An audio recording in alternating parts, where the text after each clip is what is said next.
Welcome to the Outer Realm with Michelle Desrochers and Amelia Pisano. Airing live on the United Public Radio Network, 105.3 FM in New Orleans.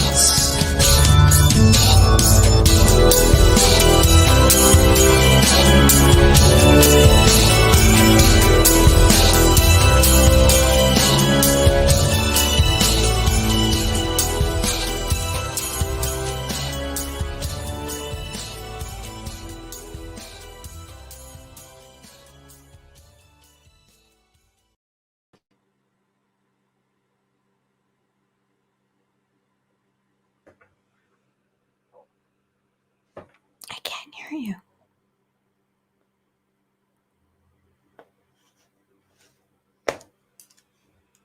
Let's start this again. There it is. Now that the mic is actually on.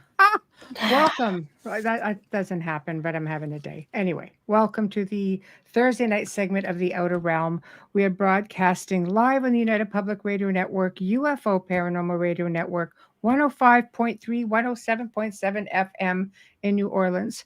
We are fully sponsored by the amazing people over at Folgers Coffee who have been a part of our journey since day one, which is probably about 5 years here. So thank you, Folgers. We appreciate you so very much. Also, thank you to Justin Snicker, aka Dr. Snick, the Sonic Surgeon, for the contribution of his voice in his music for the intro that you just heard. He's an award-winning composer of Halloween, horror, sci-fi, and dark wave electronic music, which can be found on all of your favorite music streaming platforms. Thank you also to Steve McGinnis, the artist behind the banners and logos here at the show. Check him out on Facebook and Instagram. Also specializes in the horror genre, but does phenomenal commission pieces of all sorts. So tonight is really special for us because we're welcoming back just a very special friend and just an awesome human, as I like to say. Yeah. People are totally awesome. They're an awesome human. And she is Laura DiDio, total fan favorite. And she is just wonderful. She, for those who don't know, she is an award-winning journalist, and she is a lady who literally broke the Amityville Horror story. So we're going to go into the Wayback Machine a little bit, and you're going to actually get things pretty straight. There's no reason for her to go into any specific direction. She did, partake in the evening of the famous seance that we heard. She's had some experiences, while other times not. So she's basically going to tell it like it is, and that's the way we want it. No fanfare, just good experiences. So here we go. We're going to wait for her to come on in. So hi. Oh, hi, Jackie. Well, very nice. Very nice. I'm sure she'll be thrilled to see you here.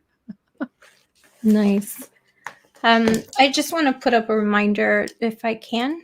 Yeah, of course. I'm just gonna flash comments. So you go ahead. Okay. Just because I don't want to interfere with her time once she comes on. Oh yeah, no problem. I mentioned the giveaway yesterday by CC Champagne, the book That Moment. It could be yours. You can enter to win it. We're doing a draw. The rules are you like and subscribe to our YouTube channel, and then go over to our Facebook channel, which most of you are there anyways, and put done in the comments so I can put your name down.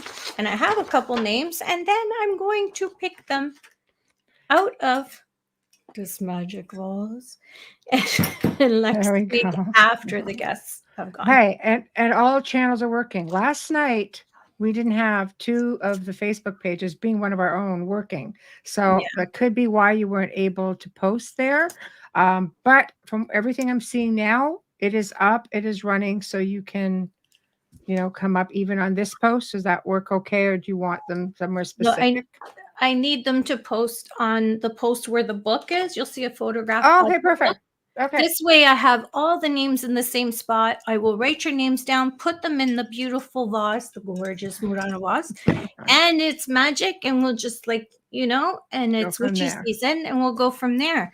And then we will announce the winner, and I'll take care of it. I'll have to get you to contact me after that so I can get your information and I'll send it out to you. Sounds easy enough. Yeah. Perfect timing in the enough. fall when everybody's feeling a little bit melancholy, and this book is very uplifting. Oh gosh, yes, So. everything you have raved about it. So I know whoever gets their hands on it are going to be thrilled. Hi, Kathy. Gosh, I can't tell you So how it's many of these. going to be awesome. But I'm really looking forward to this because Amityville Horror, I think, has become pretty much a household name for any horror or paranormal enthusiasts. So Yeah, unless you're 20 years old. Sorry. I can't even. No, I'm serious. I couldn't believe it. I spoke to a 20. She's like, "What? Who?" I'm like, I know. Here it is. And I love her. She's probably watching right now. Yeah. Hi, Robbie. Boston, favorite city. Hi, Heidi. Hi, Well, Carrie. Our guest of honor is here. So Yay. bring her on. Oh, hello. How are you, Bella? Oh, I'm very well, thank you. Thank you for having me. Oh, you're kidding me? I could have you like every week. It'd be fun. I know. I'd be so happy. Seriously. Sorry, my bangs are doing a thing here. I'd be so happy talking to you. I could pick your ear for days. No, I love it. I love it. It's so great to have you back. I have really been looking forward to it. And you know, you are a fan favorite. The archives did really great. And of course, you were one of our earlier guests, and our numbers have probably quadrupled since then. So we are, we're going to have a whole pile of other new listeners. We have people on Roku TV as well, and Rumble and other platforms that we weren't on before. So I was hoping that we could kind of just, recreate the show in a way. And of course, I'm sure there's going to be a lot of stuff in between, and the chat room will be really active, because it seems that every now and then you have these famous cases or stories that resurface again. And I think we're having a little bit of that resurgence once again. So I thought this would be perfect. And we're coming into spooky month, which of course is going to be, just in time for a nice slam dunk. So anyway, you were the reporter, the journalist who broke this story. Where would you like to start, my dear? The stage is yours. Well, where would you like me to start? I think it's interesting that you say that there's a resurgence in Amityville. In fact, it's been surging since 2000. There was a lull for a while. Then all of a sudden we got documentaries. Now we have all the podcasts, the streaming platforms, and you have to feed the content monster. It's insatiable. So there's been a spate, just an ongoing spate of documentaries. I mean, when you think that the Travel Channel, for example, is 80% now all paranormal. I know, it's crazy. And what that is. But I think when you look at Amityville historically, it was a moment in time. And again, so to frame it, what made this stand out? I don't think it's something like you can't predict. It's like predicting how a jury will go, or how an election will go. But in this case, when you look back to the 70s, when this happened, the Defeo murders in December of 1975, and then the Lutzes in 74, a year later, the house, which had been standing vacant for a year, was purchased by Kathy and George Lutz. And they moved in with their 3 children. They're out in a month, in January of 1976. Next thing you know, they had contacted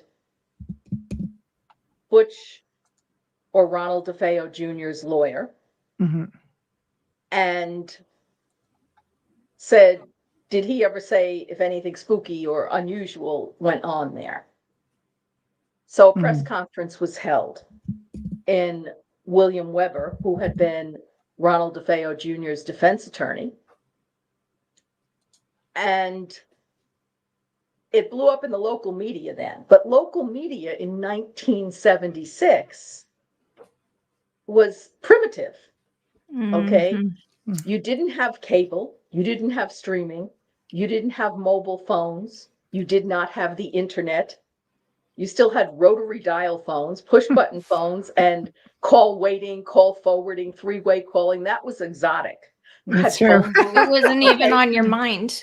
Yes, No, I don't think it was created yet. Yeah. But when you look at that situation, framing it, 1974, the end of 74, 75, 76, the murders happened, then the paranormal activity experienced allegedly, because you can't prove paranormal activity unless it's happening to you, and pretty much.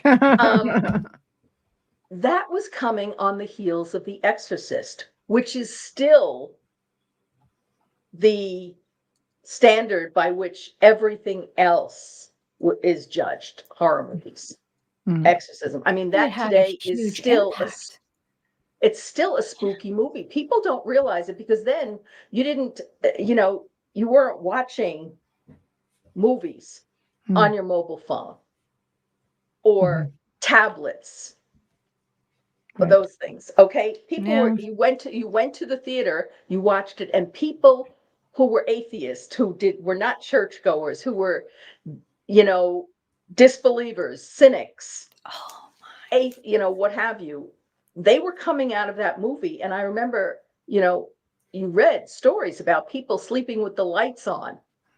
Yes. Hanging rosary beads, crucifixes off their beds. So when you think about it, what William Weber, who had been a very, very capable defense attorney on Long Island, and Butch Defeo had gone through three court-appointed defense attorneys, and I think his family had, it's probably two court-appointed defense attorneys and one attorney that his family, his grandparents had hired for him. And he was getting into fights with them. So then along comes William Weber, the next guy in there, and he was pretty scrappy. He did more in those first few days than everybody else had done in the months leading up to the trial. And he's the P.T. Barnum in this story, which is he grasped the potential for marketing and fashioning and presenting Ronald Defeo Jr. as somebody who might have been possessed. It fits. That odd things had happened. And of course, he always had an uphill battle. Right, for sure. He did not have a sympathetic client. No. If you jump forward a couple of decades to the Menendez brothers, even with the abuse that they suffered at the hands of their father, which was well documented and supported by their relatives, they had a hard time explaining, what about their mother? How could you chase your mother around the house and kill her? True. That's true. And your siblings in this case. I don't think she was supposed to be there with her. I don't know. I mean, it was the older brother. Yeah, Eric. Lyle was. Oh, Lyle was driving that. He was the one who concocted that thing, and the younger brother went along with him. Eric was the follower. Okay, so I remember in that case, it was iffy because there was no supernatural thing. I have to say, I was a crime reporter, police reporter, but I also did things on the paranormal.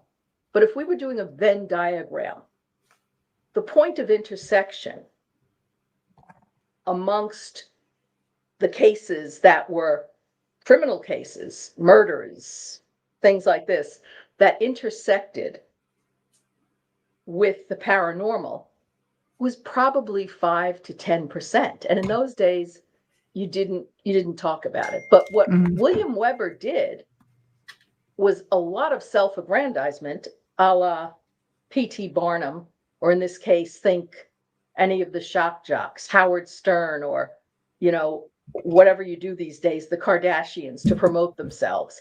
That's what he was doing. And that would have been a landmark case on appeal, which is why he embraced the Lutzes, which was, let's see if we can say the devil made me do it defense. Right. And of course, with Ronnie DeFeo Jr., I was asked on one documentary that I did, what was he like? And I said, he was a suburban punk. Basically, he was not overly intelligent. He was cunning. He in today's vernacular, you would say he was entitled. Right. His parents, unfortunately, didn't spare the rod, but they also spoiled this man-child. Right. So he was running around town. He always had money in his pockets. The parents bought him cars, boats, guns. Big mistake, as we know. So he had plenty of money to buy friends, girlfriends, and he was indulging in all of his habits. Right. And the family, the Defeo family, people say, what were they like? Well, again, go back to the 70s, where corporal punishment, loud behavior, a little crass stuff. You look at that house, which is so gorgeous, and it's like watching, if you go to the classic TV channels, look at the Brady Bunch, Bewitched, any of those things, what was middle to upper middle class in those days looks kitschy and sort of cheap. For Micah, for Micah, which all of our parents or grandparents had, now has given way to granite, those things. So they had this big house, swimming pool, but they had the shag carpeting, and that was in those days, but they had a finished basement. He had Ronald DeFeo had everything he could have. Yeah, he lacked for nothing. So then you get this combination. Okay, now this is also happening on the heels of The Exorcist. It's in the New York metropolitan tri-state area, which is the communications capital of the world. The Lutzes do this press conference where they don't say a lot, just that unseen forces. They never said demonic, but something drove them from the house. And in fact, they were pretty coy about it.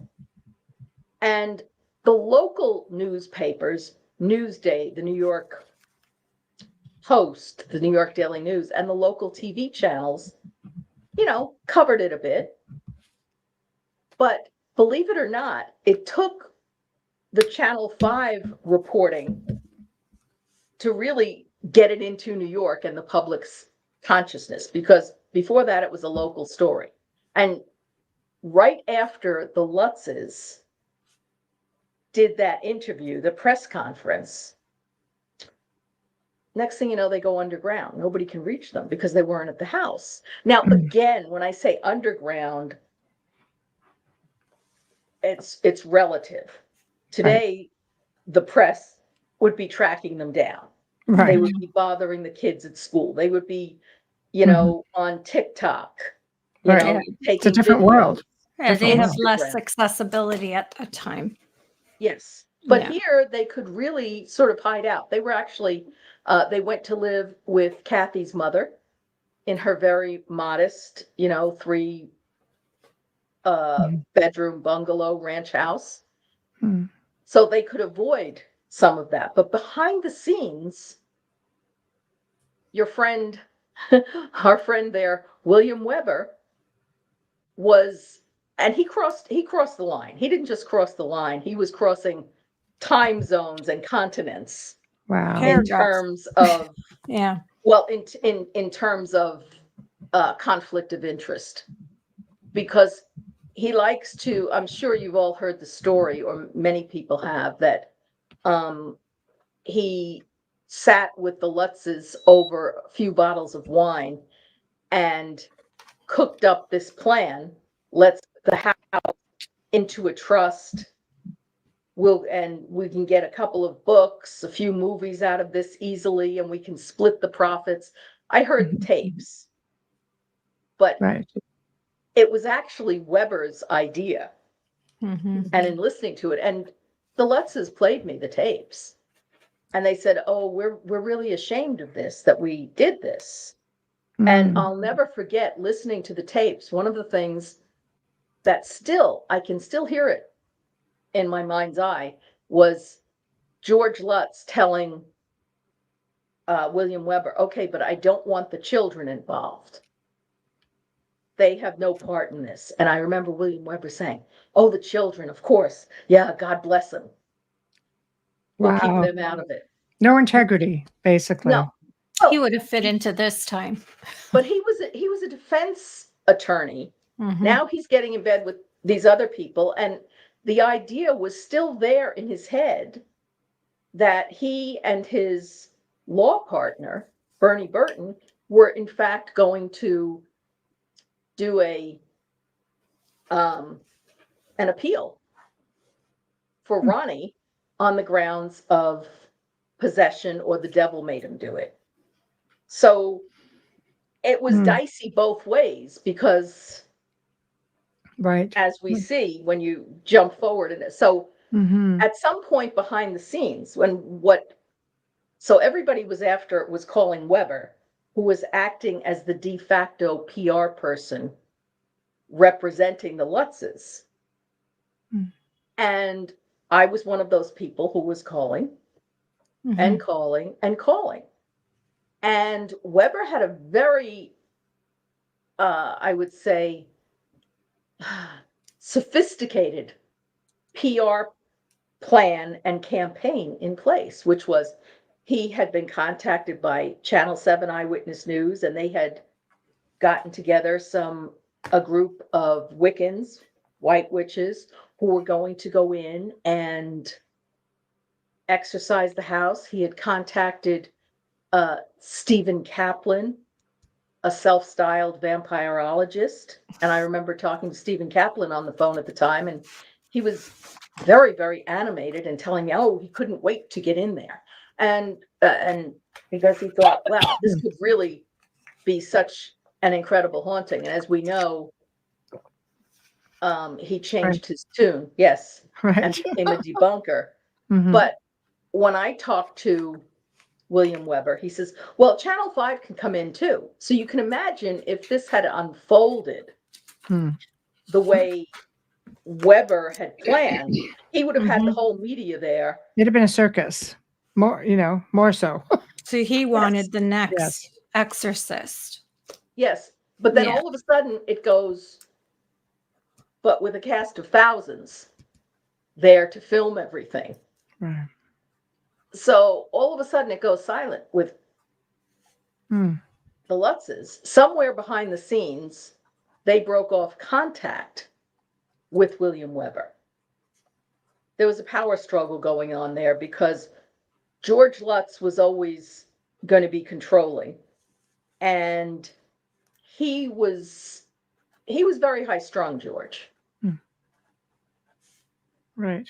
Well, You know, ex-military, like, right? So. Well, well.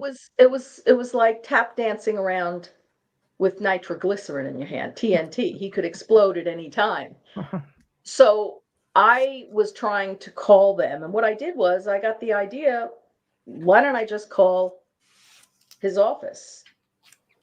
You know, the William H. Parry Surveying Company, which had been in his family for several generations. I left a message with one of his employees, explained who I was, and I said, you know, I have been investigating paranormal things, and I know a lot of the folks in the business, like Hans Holzer, Ed and Lorraine Warren, several other notable psychics who had worked with police before. Mm-hmm. This should be done right. It shouldn't be a circus. So here's my number. Here's my home. Here's the private number at the station where he can call me. And the next thing you know, I came back and he had called. There was a message. And of course, the other people on the assignment desk at Channel 5 were saying, oh, talk to us, talk to us. No, I'm only going to talk to her. Why he made that call, I don't know. He didn't know me or anything about me. And certainly at the time, I'm pretty young. Mm-hmm. Right. And so I called him back. We were chatting. I gave him the same, I don't want to call it a spiel, but I guess it was a spiel. I did genuinely want to help them, but I also wanted to get the story. So I had a lot of altruism. Altruism and ambition were at work there side by side. And as it turned out, he said to me, this was on a Friday when I was speaking to him, he says, could you meet Kathy and I tomorrow so we can talk at length? And I said, sure. Yeah, come out to my office. I said, okay. I didn't tell anybody at Channel 5 because I said to myself, okay, I am just, a news assistant, a lowly news assistant, runt, factotum, gopher. It's better not to tell them, because if I tell them I'm going and it all goes south, I could lose my job. Remember, in this day, in that time, journalism was also riding high before the internet. Yeah. And Woodward and Bernstein, after all of Watergate and Nixon's resignation, everybody wanted to be a journalist. So I went out, I met with them. I had my tape recorder. He had a tape recorder. We sat there in his office with he and Kathy for 5.5 hours. Wow. Talking. And trying to get them to nail down, if you will, what had happened exactly. Kathy would lean forward and she would, oh, talk so softly, you would have to strain to hear her. And she spoke very hauntingly, haltingly. And you felt that she was really haunted by this. George, or Lee, as people called him, he was wired. He was a hyper person. You felt like it was a tensile wire and he could snap at any moment. Wow. I attributed that to what they had been through in 28 days. The framework of their story was that they moved in. This was their dream house, but almost immediately things started to happen. Now, for any of your listeners who are out there who are believers, when you're talking about possession, infestation is the first thing that happens. If you look at the character played by Linda Blair in the Exorcist movie, Little Reagan, who's 12 years old, she had the friend who was Mr. Howdy, and she was playing with the Ouija board. Certainly, the Lutz children were not playing with a Ouija board, but what the Lutzes described to me was, well, at first things seemed to be fine, but these little things would start happening. They talked about collection of flies all over the place, not just a couple of flies, but flies all over. And of course, Kathy said that she felt very sort of lackadaisical. She didn't really want to do anything. George, on the other hand, from a physical standpoint, his personal hygiene went down the tubes. He didn't want to shower. He could never get warm. He was building big fire, in the fireplace. And it wasn't really that cold at the time. Mm. You know, that December, you know, it was in the 30s, but nothing where Right. he shouldn't be able to. Unmanageable. Right. Yeah. Then Right. they said that they were undergoing personality transformation. Like they woke the kids up in the middle of the house, in the middle of the night to, and run, you know, they were behaving like drill sergeants towards the kids, making them walk around. The kids Right. themselves, they said their friends didn't want to stay on the property. Kathy's brother Jimmy was getting married, and he was paying for the wedding reception and the hall. He had cash with him. The cash disappeared. So that is true story. Yes, Kathy's one of her aunts was a nun, and she came into the house, and she became physically ill and had to leave. Mm-hmm. So they were getting George was getting very argumentative, short-tempered. He didn't want to leave the house and go to the office. So there were all these things happening. Then they said that they saw, and this part is exaggerated on George's part. He said he went out to the boathouse there and he saw what he called poltergeist puke, green slime. But it was more like mold, I'm sure. Yeah. Ghostbusters wasn't out yet. Yeah. Yeah. He had also talked about that the hinges were ripped off the door. Mm-hmm. We did not see any evidence of that, nor could we find any evidence that there had been a repair job. Or the windows. Or the He windows. also stated the windows. Mm-hmm. Now, one thing I did see, the windows upstairs on the 3rd floor, because the boys were in Butch DeFeo's old room. Mm-hmm. So yeah, those quarter-deck windows, the eyes. Yes. Which have since been replaced. I guess Danny was trying to open the window, and he was opening the window, and it had slammed shut on him. Now, windows in those days, the old windows, actually had leaded iron weights. Yeah. Mm-hmm. And if that snapped, yeah, you couldn't get it up. But I did see his hand, and it was all, bruised. Still, this is weeks after. He still had the remnants of the bruise and what have you. Then Missy, the youngest, who was 5, the girl, she, of course, had the imaginary playmate, Jody. Jody, yeah. And people talk about Jody being a pig, but what Missy had told me at the time, and what she told Kathy and George, was that, well, Jody could be anything he wanted to be. Right. Which makes sense. Change shapes. Yeah. And to that point, George claimed that there were glowing red eyes looking in at him on the 3rd floor window. Mm-hmm. Now, I have no idea if that's true.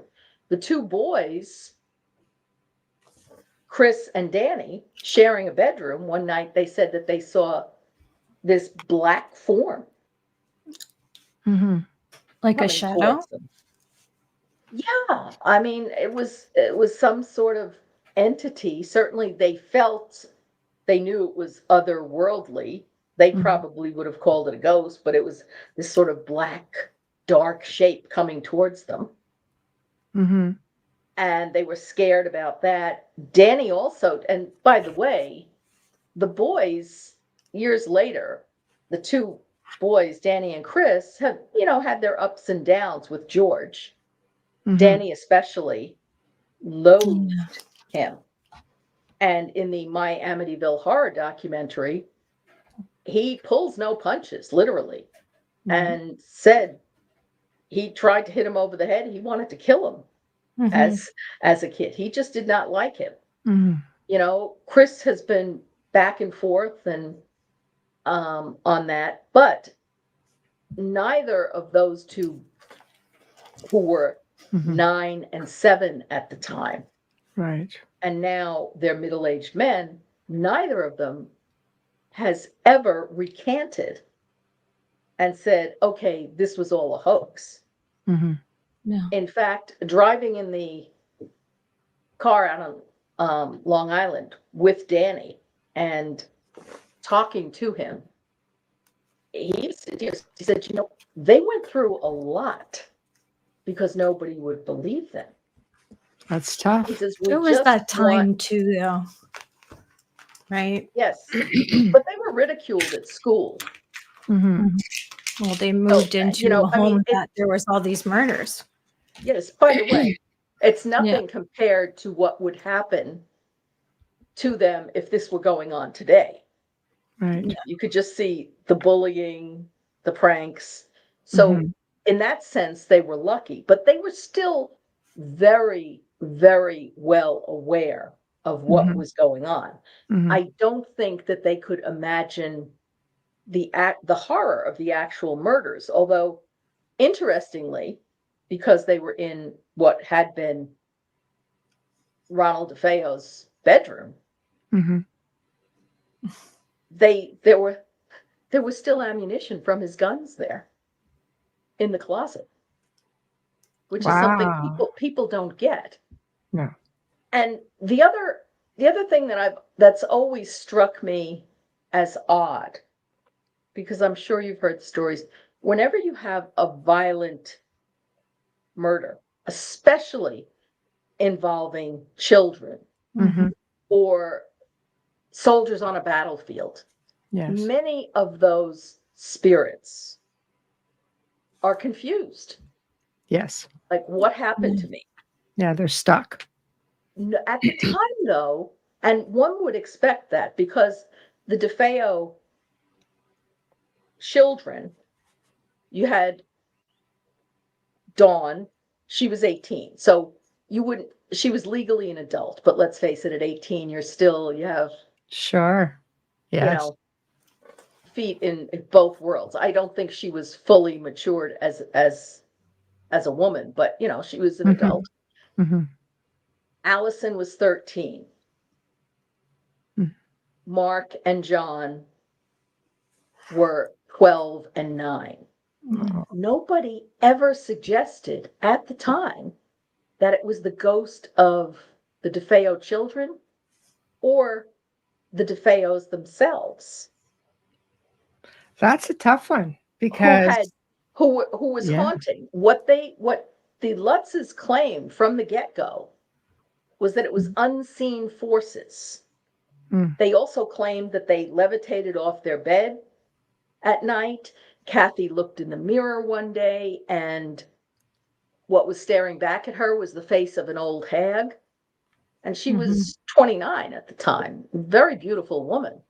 See, I have to say, when you say unseen forces and people are levitating, it takes a lot of energy for a spirit to move things on an average. Like it would take a lot of strength.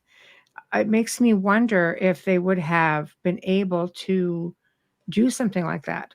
My thoughts would be that something maybe a little bit more malevolent would come in, perhaps to feed off of, because it happens a lot in situations like that. You have these malevolent things that come in to feed off the energy of the spirits that are grounded. Just a thought. Well, that's true. But as a reporter coming in there, now there was no doubt that Channel 5 was going to do the story. Yes. Whether or not it was going to be what the news director, Mark Monsky, all he could see was ratings. And he knew people were going to tune in. As far as a television station goes, we couldn't lose. This wasn't Geraldo Rivera opening up Al Capone's vault and finding nothing. Yes. No, I mean, if nothing happened, we could basically say, hey, nothing happened. It's all a hoax. See? Trick or treat. If something happened, we'd get it on camera. It's a win-win. It's obviously a win-win. Yes. People were going to tune in, and they did. Yes.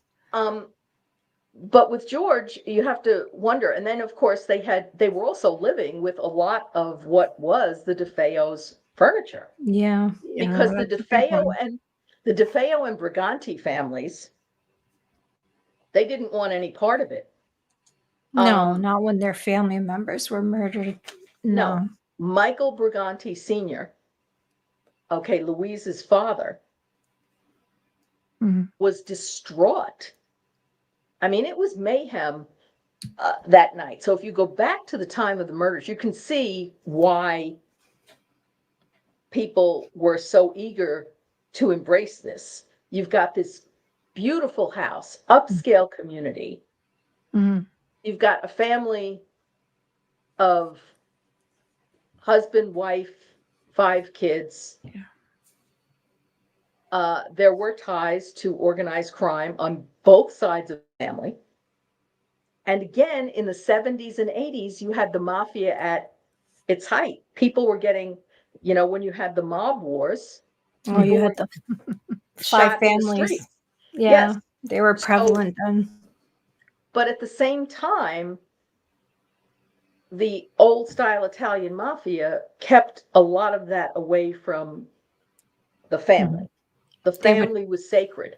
So Michael Briganti Sr., the night of the murders, after the bodies had been found, and the cops were all over that place, he wanted to get into the house. And they wouldn't let him. He says, I want to kiss my daughter, my grandbabies.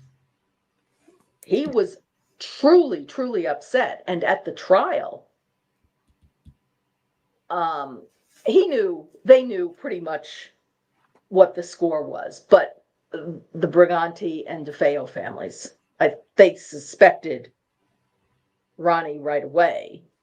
But they closed ranks. And essentially were supporting him to the point where they had even hired a private investigator to try and substantiate Ronnie's story. The problem is he was spinning so many stories, and it was actually coming to naught. But they would deal with him. And one thing that happened, and that I also found as a reporter, it's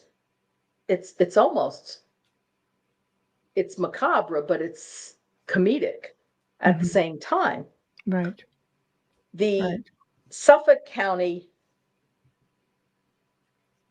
Police and Homicide, who caught the case, they got wind of the fact that the U.S.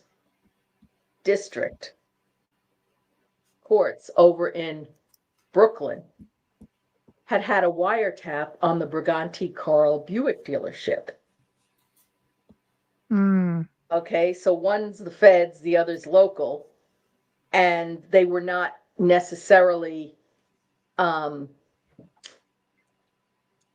to be buddy-buddy to cooperate. But the folks out in Amityville said, hey, listen, they managed to get the feds to say, the RICO squad, okay, we want to hear the tapes, what's on it. We're not trying to interfere with anything that you're investigating with that. We only want to know what was going on with respect to Ronald Jr. Butch. Did they get that access? Yeah. Wow.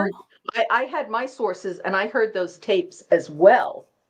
And I have to tell you, it was funny because, first of all, if anybody remembers the John Gotti stuff, he had his social club, and he was out there, with his flashy clothes and everything else.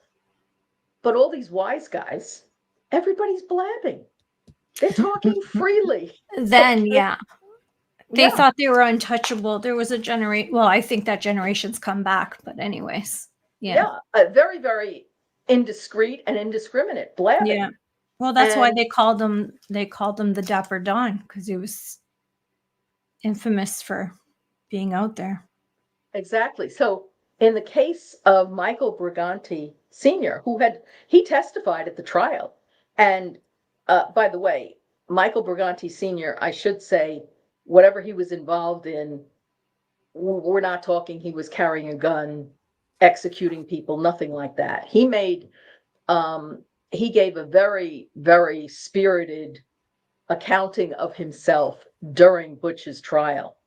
Mm-hmm. And he basically said, I'm a practicing Catholic. I take communion once a month. I go to confession. He takes communion once a month. That's a practicing Catholic. At that time, didn't they go every morning?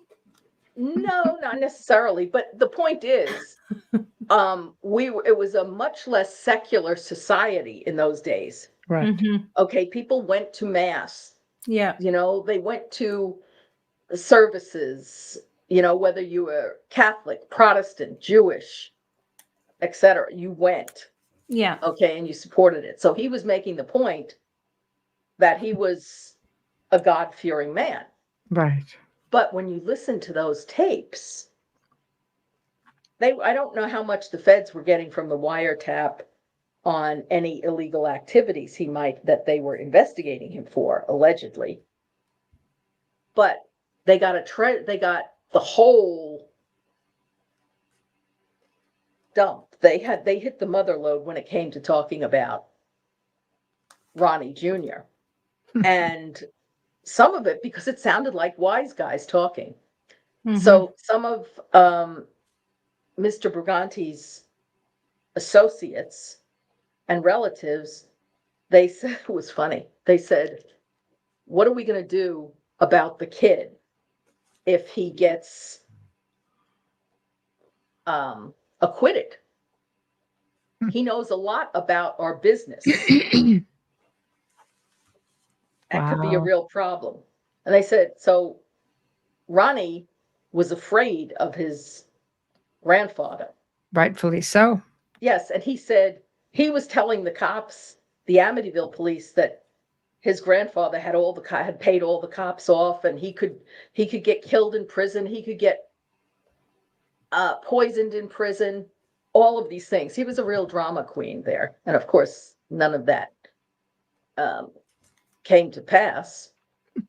But listening to them talk, they knew he had done it. They said, and Michael Briganti had bought a lot of nice jewelry, apparently, for his daughter, Louise, and for the granddaughters. And there was money in that house. Allegedly, there might have been $200,000, $100,000. Well, they owned a car dealership. That's not unusual. In the Amityville house, not. Yeah. And they said, what happened to all the jewelry? They said, Butch must have taken it. They said, we know the cops didn't take it. So they were aware of those things. And they did, by the way. Crazy.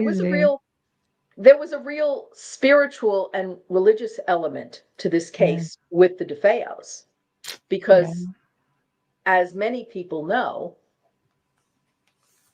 Ronnie Jr. and Big Ronnie, his father, did not get along.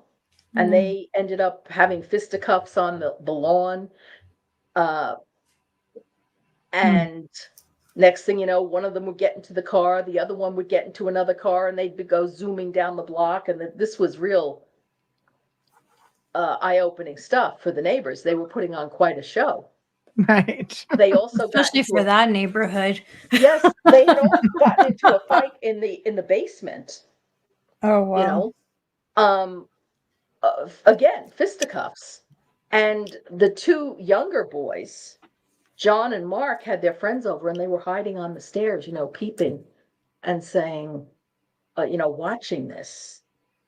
And by the way, the other four Defeo kids were very well liked and very well respected in the neighborhood. They went to the local Catholic school. They were altar boys at Mass. And the Baldwin brothers lived on the island near them, and they knew them. Right. So these kids the other four were well liked, well behaved, and popular. Whitey Bulger was was an altar boy as well. I'm just gonna throw that out there. Well, yeah. I mean, well, I don't think Butch was, but in his mind, No. by the way, he just took coat of honor. He was talking to the cops after his confession. His code of honor, he says, well, I never hit a nun. If I could just interject here for a second, because you made a point that's going to come up later. You said that they would drive off in their cars, and of course it was a ruckus to the neighborhood, but yet that same neighborhood didn't hear the gunshots. True. And that's, by the way, that is one of the big mysteries or question marks in this case, because where they were on Long Island, the houses are close together, but it's not like Queens or Brooklyn where they're 10 feet apart. Yeah, exactly. And plus they're right on the water. The Amityville River, or the creek as they called it, comes right up behind the house. And if you've got rock ledge or you've got water, the sound reverberates and echoes. It carries. You can hear that. Yeah. Well, the house on the other side of them, the Ireland family lived. If you come up the block and you're standing looking at the houses, the Ireland family's house was to the right, and there was a shared driveway there. The house on the left was unoccupied at the time. The only thing that was heard was there was a 15-year-old neighbor boy who was 2 houses away. His name was John Nemeth, and he, at about 3:15 in the morning, when the murders were occurring, Shaggy, the old English sheepdog, was tied outside and he was howling. Mm-hmm. And the next morning, that the neighbor boy went to, he's about 15, 16. He went to get past the house and he noticed that the lights were still on, as did a couple of other people in the neighborhood who knew the family. But recollections, as Queen Elizabeth II had said, may vary. And as time went on, many people began to change their stories, Amelia. Yeah, of course. You find that with criminals too. Yeah. Well, the next door neighbor, at first, they said they hadn't heard anything. But then all of a sudden, Mrs. Ireland popped up and she's like, oh, no, I heard the gunshots. She claimed to have heard something where, after the story blew up. Mm-hmm. But you heard gunshots at 3:00 in the morning. You call the police. You don't just dismiss that. Yeah, and understand, this is a 33 caliber Marlin rifle. Yeah. There was no silencer on it. It's loud. This thing was loud. It's like lightning balls. Yeah. Well, it wasn't a semi-automatic, but it was loud. Mm-hmm. He basically killed his parents 2 shots each, and then 1 shot for each of his 4 siblings. There's something in that. And those were kill shots. That was at close range. And make no mistake, this was a really bloody crime scene. Oh, that blows big holes. But the 2 shots for the parents and the 1 shot for the children shows the respect for his siblings and not his parents. No, I don't think so. I don't think he respected anything. By the way, for the record, after the police detective broke him and got him to confess and asked the question that everybody would ask, why'd you do it? Yeah. He says, I don't know. It all happened so fast. I just started shooting and I couldn't stop. But he precisely gave the parents 2 shots each. Yes. Yeah. No, well, the bizarre. father was starting to get up. And the other thing that nobody could understand, it's one of the big mysteries, and it's even in the book High Hopes, Mhm. where which was written by Gerard Sullivan and an editor, a Pulitzer Prize winning editor from New York Newsday, Harvey Aronson, that they couldn't, the last page in that book, High Hopes, which is all about the DeFeo murders. And it's the best book out there on it. If anybody wants to find it, you have to go on eBay or Amazon or a library. Gerard Sullivan said after the case was over, he often wondered especially about the DeFeo children, because he had 2 teenage daughters of his own at the time, and why nobody woke up. Well, you can understand the way that house was, everybody but Dawn was on the second floor. So the parents' master bedroom was on the left side of the staircase. He went in, shot the father. The first shot went into the father's chest, and he must have, your body is going to react to getting blasted with a shotgun. Yeah. But that'll wake you up. The father started to rise. Then he hit him with another shot. I guess the mother, she's shock. right next to the father. Yeah. She had to have heard something, but she didn't have time to react. Then they're face down. But that begs the question of why the sister Allison, who's 13 and right across the hall, and the 2 brothers who were sleeping in twin beds and sharing a bedroom, why none of them got up. Now, that's the big question.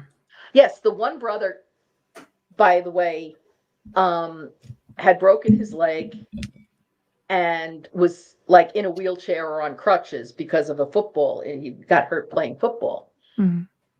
Now, I don't know about you, but if my brother was coming at me, I mean, you could hear something right across the hall. Anybody out there who has, you sleep with a spouse, a partner, you've got cats or a dog, when they get up and move. Yeah. Can't have the whole family who are sound sleepers. That's right.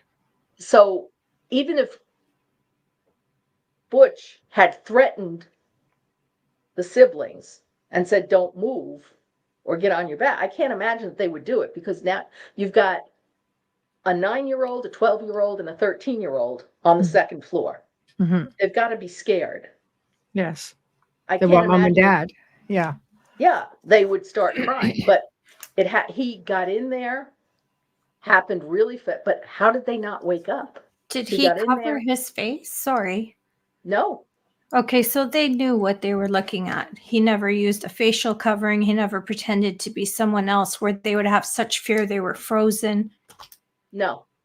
Wow. Well, they were afraid of him and his temper. Well, obviously, to a certain extent, but those were close-up kill shots. And the girls, especially Allison and Dawn, were shot in the head and the face. Wow, that's aggressive. This was a bloody scene. It's a language when they shoot in the face. Yeah. There was brain matter. There were bone, fragments on the walls.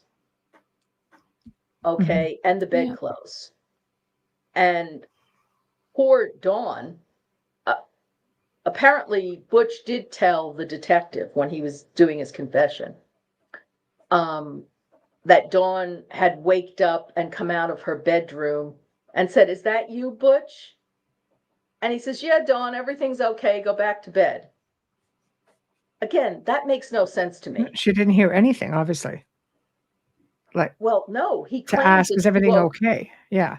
Is that you, Butch? Yes. Now, if you hear bang, bang, bang in your house, yes, that wouldn't be my first reaction. Michelle, what would you say if you heard gunshots I'd shoot I her. sure wouldn't be calling out. I'd be under the damn bed or looking for a way out. I would not be under the bed. But it just tells me that she heard him come in. You'd She be- was hearing him, but she didn't hear the guns. If somebody's did- shooting in your siblings and you're separated, your first instinct is to go to your siblings, especially if they're smaller, younger. Your to- instinct, or to say, yeah, are you okay? Where are you? Yeah. what the hell is going on?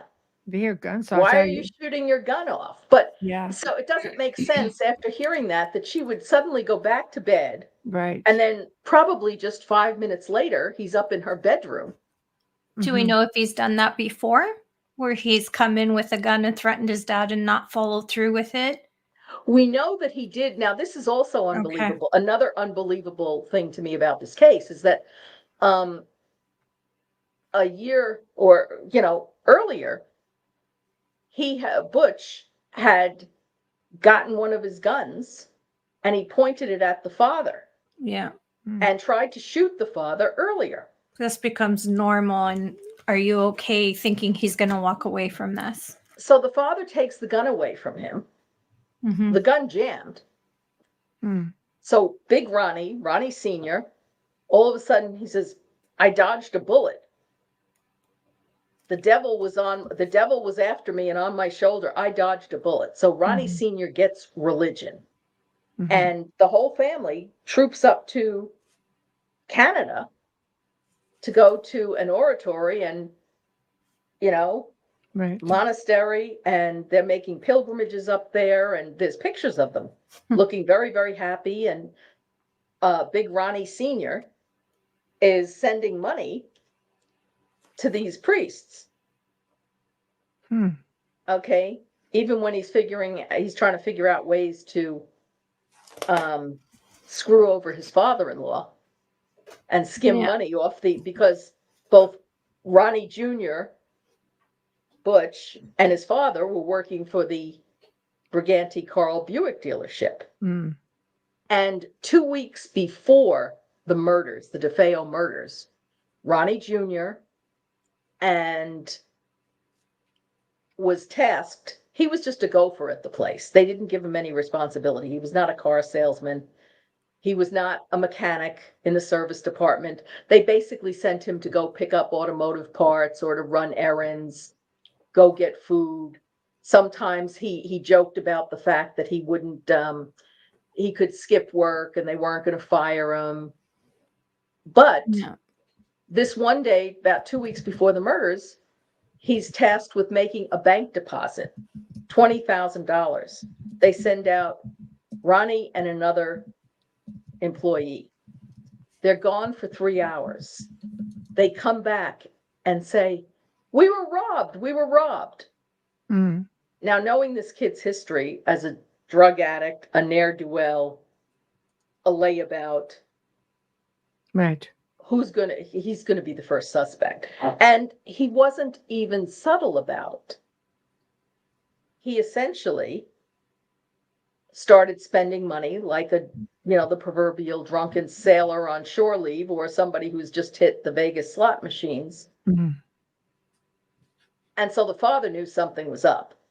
So that was a possible motive for the murders, because the walls might have been closing in. But I don't even know if that shook Ronnie, aka Butch, Mhm. at all, Mhm. because he was doing serious drugs. Did they do run toxicology that night? On Ronnie, no, they didn't, because at first they thought he was a victim. He went running down to the local bar and said, help, something's wrong Yeah. with my Small parents. town. And so Yep.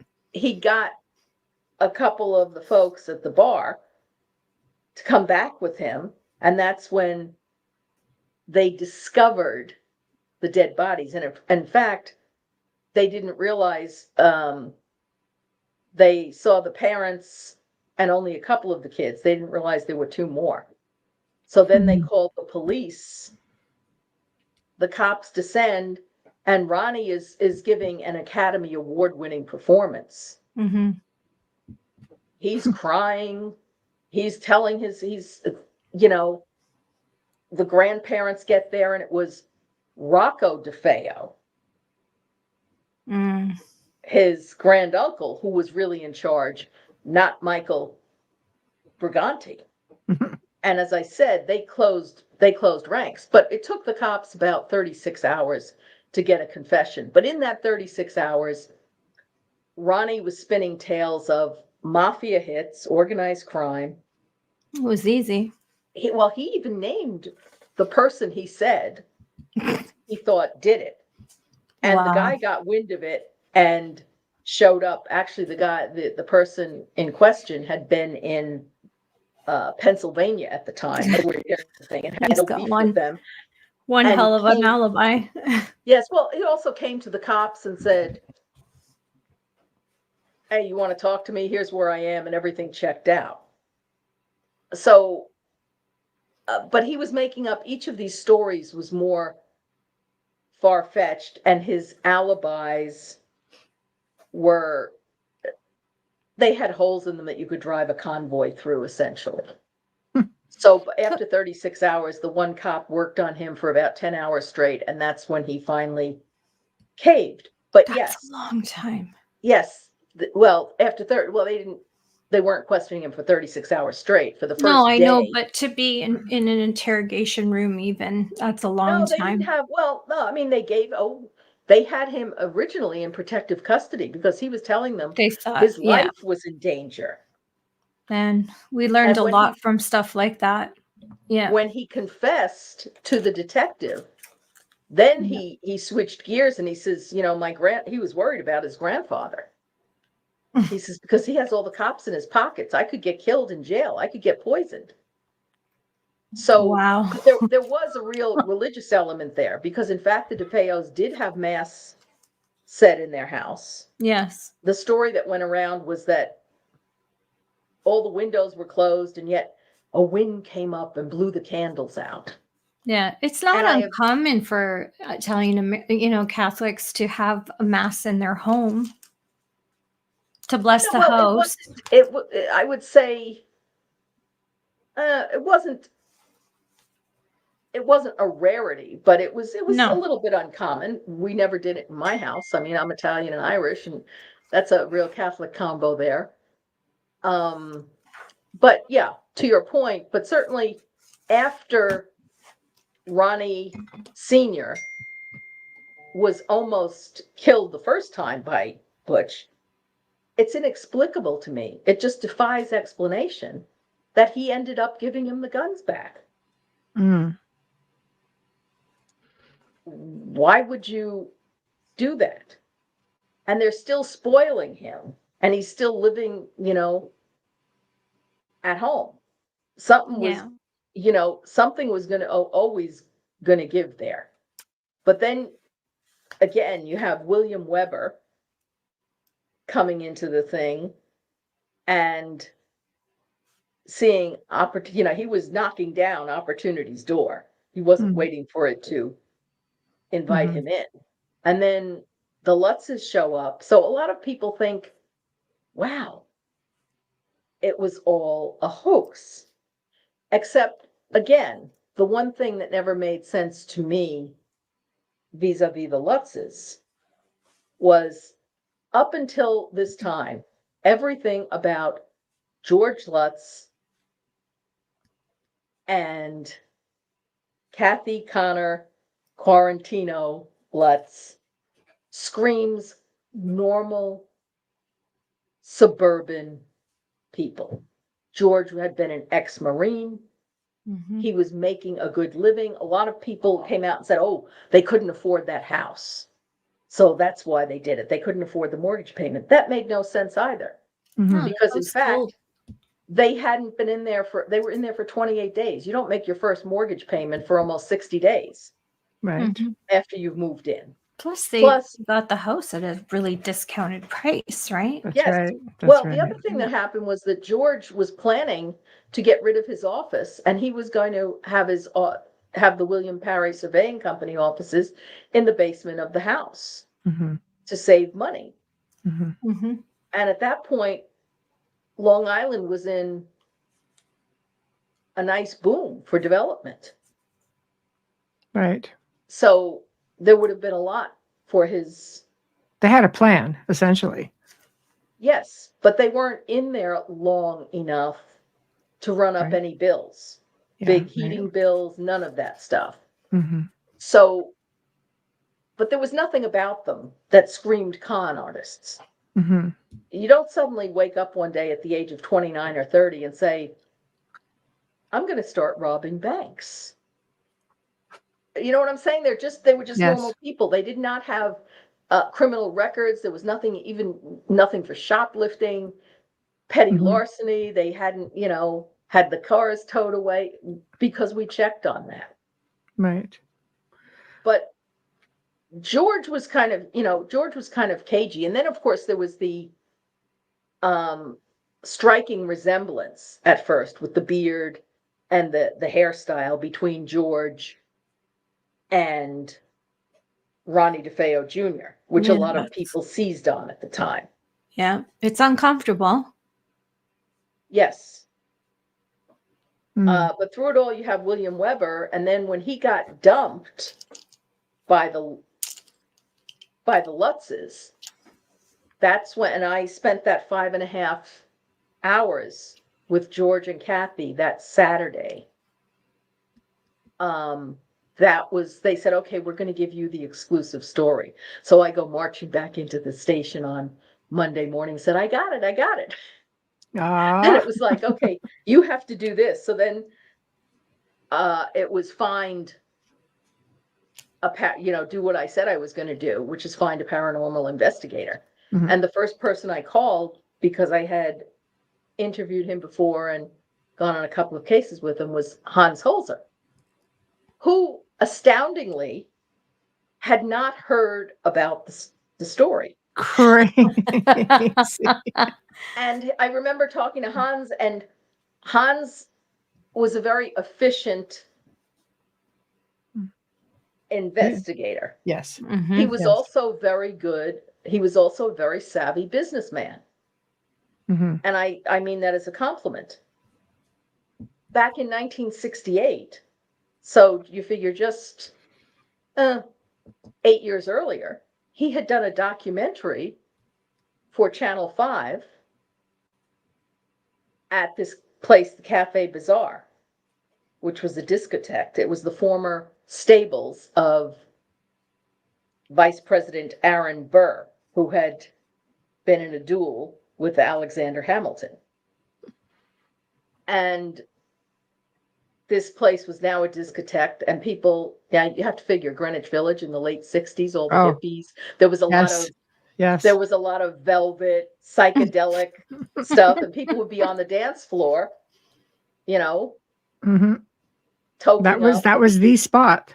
drinking, and all of a sudden they turned around and they saw a man in different garb with, ruffled shirt, looking at them, and they turned back and the person would disappear. So he had done this hour-long documentary that got great ratings. So when I called him and said, can you come, told him about the Amityville house, he says to me, oh, that just sounds like a simple haunting. And I said, Simple. okay, but can you come out there with us tomorrow? He says, oh, no. We need to do this the right way, put money behind it, and do an hour-long documentary like we did. I said, well, yeah, but we're not the entertainment division. This is the news division here at Channel 5. Right. We don't have any money. We're the cheap. Well, no, I'm not going to do it. So Steve Bauman, who was the Emmy Award-winning investigative reporter for Channel 5, came over, and he gets on the phone with Hans and is standing and spends 10 minutes trying to convince Hans to come out with us to do the story. Mm-hmm. He couldn't. Steve says, okay, thank you. Hangs up the phone. He goes, well, now, Laura, you have to find somebody else. Do you think Hans ever regretted that decision in lieu of like everything that surrounds the Amityville horror case and potential hauntings? Like, did he ever reach out to you and say, I wish I'd have done it, or did he ever surface to try to get involved again? Oh, of course he did. Okay, good. I think he kicked when the Wow, story okay. blew up. I think Yeah. he kicked himself for 10 minutes. Then he sprung into action and reached out to William Weber. Right. And Hans called me back later that year, okay, and said, oh, he was doing a book, and could I meet him out at the Amityville house? Because he was going to go out with Ethel Johnson Myers. Phenomenal. And the deep trance medium that he worked with. And he wanted me to help out, and he wanted me to do some research because I had done all the research on the original thing and all the history of the house and et cetera, and the Indians that, the Native Americans that were living there. Right. The Shinnecocks, the Montaukets, the different tribes. So when I got, I'm jumping ahead a little bit here. Okay. January 1977, I meet him out at the house, which is now empty because the Lutzes had moved out the year before, let the banks, they had an auction for their stuff, moved to California, let the bank take it.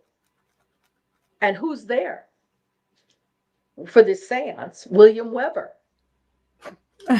Who's standing there talking to Hans. I'm like, what is he doing there? Hans never mentioned anything about him.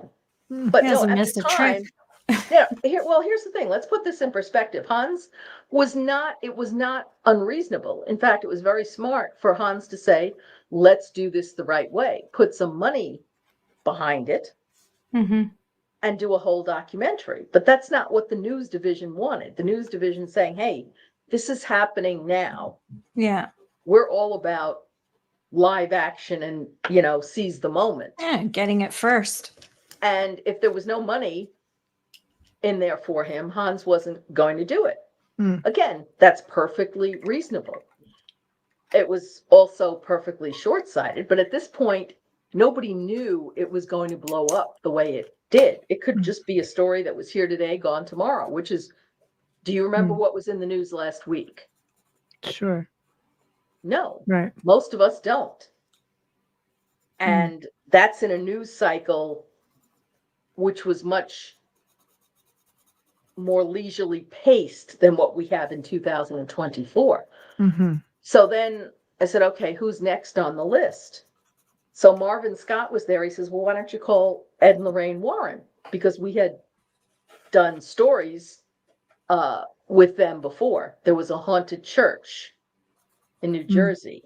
Another person that we considered was Dorothy Allison, who had worked with many police departments and law enforcement agencies around the country to help them solve cases. But I called up Ed and Lorraine, and I had also interviewed them for my radio show that I had when I was at Fordham University, WFUV.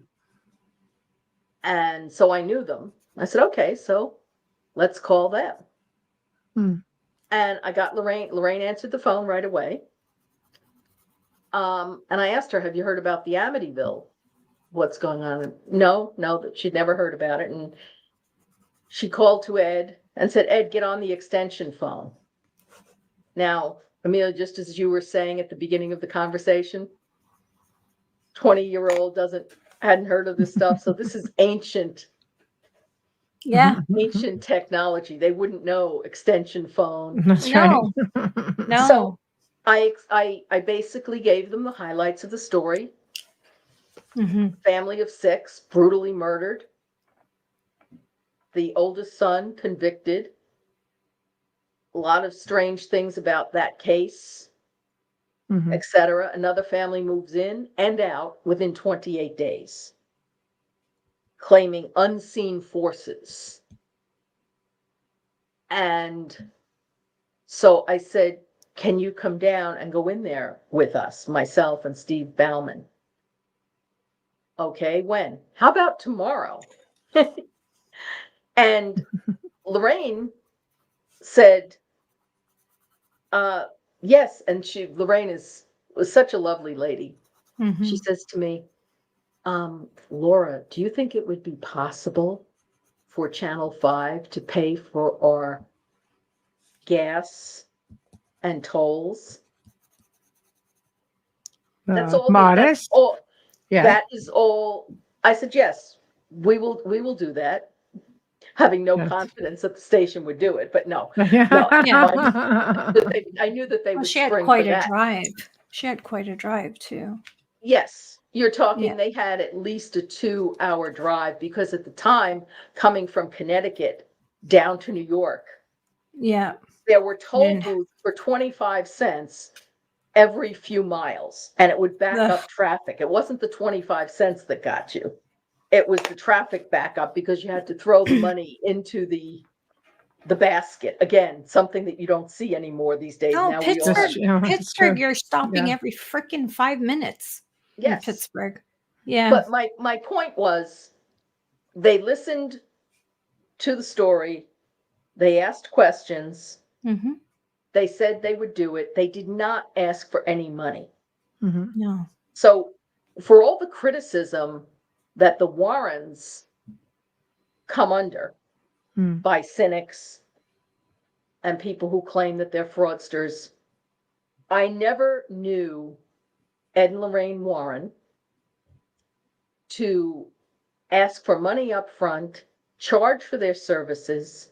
They always, whether or not you believe they were frauds, they were well-intentioned but really didn't have any talent, or whether or not you believe, hey, they're the real deal, they were genuine people. They came from a place where they genuinely wanted to help. Mm-hmm. Yeah. I knew Lorraine. Yeah. Yes, and She what was you know lovely. about Lorraine, and if anybody who's seen the movies, The Conjuring, etc., you know that Vera Farmiga, I have to give her a lot of credit, the actress who portrayed Lorraine in the Yeah. Conjuring She's movies. great, Vera. Yeah. She nailed Lorraine's personality. Mhm. Yeah. She's a fabulous actress. She was a smart choice. Yes. Yeah. Patrick Wilson, who's also a good actor, he was a bit more gentle and, say, laid back than Ed was in It's real a bit life. more But he gruff. didn't. Yeah. Yes. But Patrick Wilson never had the opportunity to meet Ed True. because Ed had passed away in 2006. But Mhm. yeah, no, so Lorraine was a lovely, lovely person. And both she and Ed were devout Catholics. They were very spiritual. And that was Lorraine's faith, that was no joke. That was no pretense. Absolutely. Okay, so Absolutely. they came down, and the next day we went in there with Steve Bauman. And there's always some funny things that happen during these things. Steve Bauman was Jewish, and we were sitting in the car. Well, let me back up for a second. There was a lot of confusion around meeting George Lutz to give us the keys to get into the house. Mhm. And George wasn't where he was supposed to be. So Lorraine and I, it was a rainy, chilly night. Lorraine and I are trying to phone him.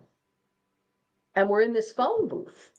Again, go watch an old Superman movie, folks. If you're, if you're under 40. Well, or they 50. watch Doctor Who, so I guess they get the gist of it, right? Yeah. And Lorraine and I are trying to use this phone booth, and all we're getting is crackling on the line, nothing. Mhm. And somebody, invariably, somebody would come by, again, this is before mobile phones, and bang on the door to use the phone booth, and we would get out, and I'd say, the phone isn't working, because we kept trying to drop money in there. That happened 3 times. Every Yeah. time we got out to let somebody else use it and we were telling them it wasn't working, the phone worked perfectly for the other people. Yeah. And I Funny said that. to Lorraine, what the heck is this? Because and we weren't just trying to call George's number. We were trying to call, we ended up, it was unbelievable. We looked like liars to these people. Mhm. But I said, Lorraine, what is going on? And she said, it's diabolical interference. This is just normal. Yeah. I said, normal for you, maybe.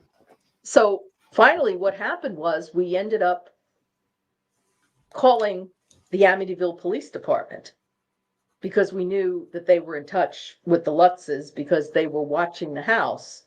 Because as soon as, by the way, that press conference had happened with Weber and the Lutzes, next thing you know, people are coming by to take pictures, coming up the river on a boat, trying to get in. So then they started, it wasn't just carloads of people. Then it was busloads. Oh. Yes. Wow. So at Yeah. that point, I said, hey, can you please call the chief? He's got George Lutz's number. No, he's at home having dinner. So Lorraine and I actually went down to the police station and harangued the poor desk sergeant, who finally called the police chief, Camarada, and he gave us George's number. And because we were supposed to be meeting him at the pizza shop, George hadn't shown up, and it was a comedy of errors. Finally,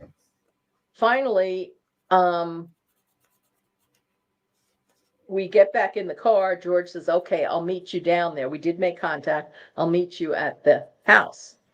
As we're sitting in the car, Lorraine is in the front seat, and she turns around and she said to Steve Bauman, who's, by the way, is an investigative reporter. He was covering riots, demonstrations, and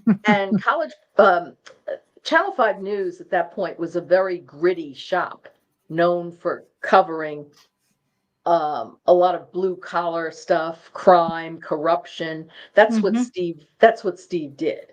And almost all the reporters were carrying guns, were licensed to carry guns. Steve had a gun that he wore around his ankle, and he would wade right into a crowd. He was fearless. So I'm sitting next to him, and I'm all of, 20, whatever. And this person was my mentor and my idol. And Steve is about 35 at the time. And Lorraine turns around, and in this very sweet voice, she says, now, Steve, I think we should just all take a minute to meditate, clear our heads. But she says, would you like? And she wants to give him a holy card and a crucifix.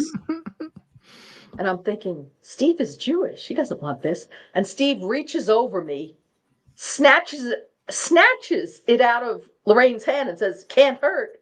And I was like, was he scared, or did he was just being polite?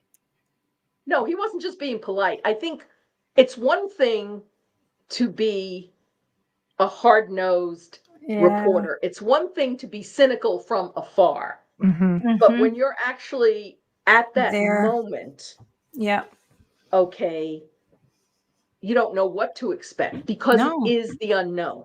100%. Even if you are a skeptic, a non-believer, you don't think there's any such thing as ghosts, demons. There's that 1% rule.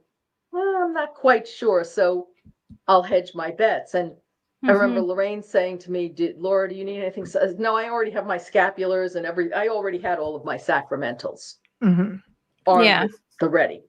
But when you go in there like that, at the time, look, let's face it, you're 20 years old. If you're a teenager, you're in your 20s, you think that you're indestructible.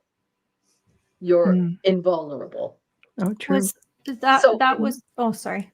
It's excitement tinged with a little bit of trepidation, like what's going to happen. But it's not like I'm going into an abandoned house at the end of a dark road on a dark and stormy night. I'm going in with people. The lights are going to work. I'm not going to be by. Yes. So we get out of the car, but I had to laugh. I couldn't believe the way Steve had snatched that from him. We get out of the car, we meet George. He's on the front lawn. Steve tries mightily to persuade George Lutz, come into the house with us. George says, I am not going into that house. I'm getting sick just standing here. Wow. Wow. So George departs. We go into the house and we're filming, getting the impressions, and we were following Ed and Lorraine around, and Ed was asking Lorraine, okay, what do you feel here? What do you feel there in this room? And by the way, the Lutzes had, the Warrens rather, had not seen any pictures of the house.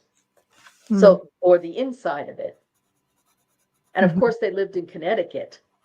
So they wouldn't have seen any of those photos. And in fact, most of the bloodiest photos, the crime scene photos, you can find them now on the internet. But at the time, they were not released to the press. Most of the photos that were in the press were of Ronnie Defeo being let out in handcuffs. Yeah, the traditional ones. The traditional the arrest. cops, yeah, the cops on the front lawn. Yes. The ambulance there taking the bodies out, but they were in bags, so you couldn't really see anything. No, But and there the were not High Hope pictures. sign made it everywhere. And then Exactly. later you saw the one of the children's beds with the blood on it. That came later. And it's, but again, it's the times. Now it'd probably be more horrific with a warning before they showed it. Yeah, It's a graphic different warning, time. graphic content. Yeah, But they different would time. they would not hesitate to show it. No. And you'd have videos, and it would be all over TikTok Mm. with music cue. The way it is now. Yeah, yes.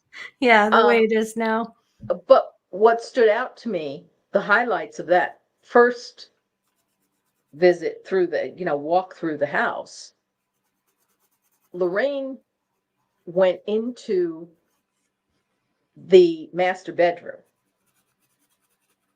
and she said she could basically see the blood on the bed. And of course there was no blood. No, there. which is clairvoyant. Yeah, well, she could see that, and she's walking around, and there was only one room where she felt semi-normal. But when she got to the one spot on the stairway at the top of the first landing, she started to feel ill and have a headache. But she could feel, I think she felt the heaviness, the weight of what had happened. We went up to the third floor, and I was behind her, and the cameraman was off to the side, and you had the light. There was a 3-man crew, cameraman, the electrician who did the lighting, and the sound guy. Nowadays, one guy does everything, the reporter. Right. Yeah. And your iPhone. So we get to what had been Butch DeFeo's room. Mm. She didn't know that, though. Yeah. All of a sudden, she stops short at the threshold.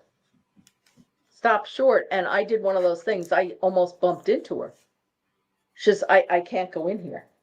I cannot go in here. She says, I just really feel it's very oppressive. I just feel pure evil. And there's a picture of Lorraine, and I remember she actually sat down on the staircase for a while. She, had a headache. She wasn't feeling well. So she and Ed, after we finished, wrapped up for the night, what had been decided was we would go in and do a seance to cleanse the house. They did not call it an exorcism per se. But Ed and Lorraine drove home that night back to Connecticut, and they swore that something followed them. Lorraine said to me one time, she said, that house tried to kill us. Mm-hmm. That's the way she felt. And by the way, Yes. once again, Yeah. I was on the phone with Lorraine over the years because we were friends and stayed in touch. Mhm. And I said to her, it was a couple of years before she passed, Lorraine, what was the scariest case you worked on? And I always thought she was going to say the Enfield poltergeist, the Conjuring House, which is a scary house because it looks more like what your perception of a person's perception of a traditional haunted house would look like. And she says Amityville. She always said that famous quote, that was as close to hell as I ever want to get. Mm-hmm. And I said to her, after all these years, that's still scary. That she says, yeah, Laura, the time I was in there, that was it. And I mean, she was, living with Annabelle and the haunted museum there. And by the way, Annabelle was not always in a glass case. No, No. that comes out in the movie a couple of times. I have one of her books, and in it, she says that she felt the grace of St. Pio when she walked in. I don't know if it was, I can't remember if it was an investigation or later with the seance when she came in that time. At the seance, or? She saw a full apparition of St. Pio. Padre Pio, you're talking about. Yeah, he's sainted monk, now. yes. Yeah. No, I know he's a saint, but Yeah. at the time, he was still Padre Pio at the time because he was still alive. No. Yeah, he was still he was still alive, and yet she saw him. Wow. Well, that can happen. No, I know. I didn't even click to me until you said it. I'm like, wait, he passed away. Oh no. He passed away in 86 or 68. I think it was 68. So 68. He would have, then he would have been gone by then. But she was a great devotee of Padre Pio. Yeah, me too. And she had a lot of she had some relics from him and sacramentals, etc. But my point was, in talking to her, just like in talking to Kathy Lutz, in talking to Danny and Christopher, the stories didn't waver. Kathy always said, people don't believe me. I know what happened there. And Kathy was, after she and George got divorced, I mean, she went back to just living a life, and she was delivering Meals on Wheels. She was a lovely person. Yeah. So I don't think she would have gone to her death without confessing if it had been a thing. Somebody's asking me a question. Yeah. The speckled egg. Laura, did I feel anything myself? Yes. Okay, so now I always get asked this. I mean, I have to tell you, when we get to the seance, I'm in this house. It's lit from top to bottom, from basement to the third floor attic. And things started to happen that night. You didn't see a lot on camera. So the short answer to the speckled eggs question, did I feel anything myself? No. I felt like I might as well have been a pet rock. And in fact, I said, boy, I guess I'm not even worth haunting, because we go in the night of the seance. And by the way, this was a comedy of errors. Nobody was in charge. Okay. Steve Bauman got out of doing. He was supposed to be doing the story that night with me. And instead, he decides at the last minute he's going to fly off for a Caribbean vacation with his wife, Bonnie, for the weekend. Oh, gosh. Which would I choose? No, he just decided it on the spur of the moment. Oh. I never got the answer out of him of why he did it. Maybe did he not want to do the story? And that was his way of getting out? Was he afraid? I don't know. Did he just really need a vacation? I have no clue. Wow. But I called the station that afternoon, and I said I was asking for Steve Bauman, and they said to me, Steve isn't here. I said, what do you mean he isn't there? He's meeting me out on Long Island at 6:00 tonight to do this story. No, he's not there. He's gone. Gone where? he's what? They said, oh, Marvin Scott's doing that. And I hear Marvin Scott in the background say, is that Laura? And Marvin gets on the phone with me and he's panicked because he's just had this story dumped on him. And understand something. Yeah. That nobody in the Channel 5 really wanted to do the story. The reporters thought they were going to be tainted by doing it. It was myself and Mark Monsky, the news director, who said, this is a great story. Because it was a horror. So that's why they felt they would be tainted by it. Their reputation. Well, a lot of them didn't. A lot of them thought it was hocus pocus and that they were serious reporters and didn't want to be bothered. But yet, so Marvin gets on the phone with me and said, you have to brief me on this. He was supposed to have been anchoring the evening news that night. And they had to get somebody to replace him. And I had to give him the whole background of the story. And he was livid because it was dumped in his lap at the last minute. And why am I getting stuck doing this? But once he got out there, he was a total professional. But he didn't get there until a bit later. So I show up at 6:30. And this is March 6th. It's a Saturday night. And I had to leave. It was my mom's birthday. So I had to leave the party. So it's dark. And I go, the house, you go in through the side door on the side of the house. And it had the window on either side of the door. And I'm just about to put the key in the door and the house was lit up. And all of a sudden I look up and I see this man's face. It looked like Christopher Lee, the actor, who had played Dracula. Yes, and he was yes. also in the Lord of the Rings movies as Saruman. Yes. I see this guy, he's got a hawk nose and he's got dark hair, dark eyes. It looked like a vampire. I almost jumped off the doorstep. What I didn't know, and the whole thing was sort of a mishmash. Yeah, the whole feariness of it. Well, what had happened, besides that, what I didn't know was that George Lutz had invited a bunch of investigators to it. The Warrens had also invited several of their friends who were investigators. Alberta Riley and her husband, Brian. Mary Pascarella. They had brought their cameraman, Gene Campbell. They had brought one of the researchers who worked with them, Paul Bartz. Why so many people? Does that not take away the effectiveness of a clearing? I couldn't agree with you more. Yeah, I couldn't investigate a house, which I've done many, many, many investigations. Less is best, That's a lot of noise to rule out. Well, not only that, so Energy. then George was trying to get buy-in, I think, from a lot of paranormal investigators so that they would say, yes, this is real.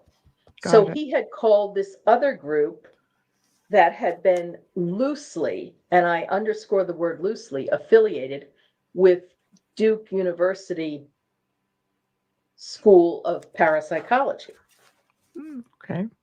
Okay, but it wasn't. They weren't with that. It was sort of more like a Ghostbusters thing. Oh, geez. This group had the Dream Lab, so it was yeah. Well, they just had the dream night with Ed and Lorraine. So they had George Lutz had invited this people, and then the other guy, Jerry, had brought along two grad student researchers who acted like they were about 8 years old and had just walked off the set of Animal House. Great. So there were 23 people in the house that night. Then there was, we had Mike Linder from WNEW, our sister radio station, was also there, and he was a skeptic. So you walk into this and the house is just teeming with people. But guess what? Nobody was in charge, not even nominally. Channel 5 is waiting to get the story and have the seance, which was supposed to be the linchpin of the evening. Mm-hmm. But today, you would have 4 or 5 people in there, and you'd have all this scripted. This one's going to go here. This one's going to go there. We're going to do this at 8 o'clock, this at 9 o'clock. We're going to set you up with your equipment in the basement. Somebody else is going to go to the living room, whatever. None of that was there. So we got into the house that night, and our cameraman we had 3 guys, sound man, electrician, and the cameraman. And Steve Petropoulos, the cameraman, very fit guy. He was and you had to be fit to be a cameraman in those days in New York City. Those cameras were heavy. The equipment was bulkier. Yeah. It was heavier. Mm. And Steve used to run. He was a runner. So he was about, I guess, 5'9", 5'10", maybe about 150 pounds tops. Slim guy. Mm-hmm. And I remember him going up the center staircase, and he is halfway up, and he just had his light meter. He didn't have any equipment. And he turns around and he says to me, and he had this strange look on his face. And he says, "There's a room on the second floor, second door on the left. And one wall is filled with mirrors." And he says, "And I don't know how I know that." Now, again, he had never seen the inside of the house. Mm-hmm. So he was puzzled that he had this sort of, I guess, for lack of a better word, just psychic flash. I knew what he was referring to. And that was the master bedroom that had belonged to Ronnie and Louise Defeo. Mm-hmm. And on one wall, right behind the bed, it had those 12 by 12 mirror panels that you'd see in a Vegas, yes, old style Vegas hotel room. Yes. Right. So at that point, Steve continues up the stairs at a leisurely pace. He gets to the second floor landing, which is exactly where Lorraine had felt ill when we had been in the house 2 weeks before. Mm. He turns around, and I'm standing at the bottom of the stairs along with the other 2 crew members. Mm. And he looks, and I just watched his face goes ashen. He doubles over, clutching his chest. Oh. And not faking. His face was, if this was a novel, I would say his face was contorted with pain. So the other 2 guys on the crew, Richie and Tommy, run up the stairs, help him down. And at this point, he's breaking out. He's broken out into a sweat. We sit him on the bottom step, and we're giving him water. And Steve, are you okay? After a few minutes had passed, and he was okay, but he had severe heart palpitations. He said, all of a sudden, I just felt something on my chest. He couldn't breathe, and heart palpitations. He said he thought his heart was going to pop out of his chest. Mm-hmm. Then we get to the seance, and Alberta Riley, in the middle of the seance, screams and says, "It's upstairs, it's moving. It's in the second floor bedroom." Next thing, a few minutes later, I was sitting between Marvin Scott on my right, and I have Mike Linder on my left, two big skeptics, and both Scorpios, by the way. Mm-hmm. And all of a sudden, Marvin leans over and says to me, "Hey, I just felt a chill." I didn't feel anything. 5 minutes after that, Mike Linder leans over and says to me, "Hey, I just felt a chill." The next thing that happens, as Lorraine is in her light trance, and she comes out and she says, "I felt that whatever was possessing this house, it's not a ghost, it's something demonic from the bowels of the earth," was what she said. And she felt that there was going to be a priest that would come along to cleanse it. He would be the one that would rid the house of the evil and the darkness. Then the next thing I know, Mary Pasquarella runs out of the dining room where the seance is being held and runs out onto the side lawn, and she was nauseous. So I didn't feel a thing. I didn't feel a chill. I didn't feel a tingle in my spine. Mm. But these things were happening all around me.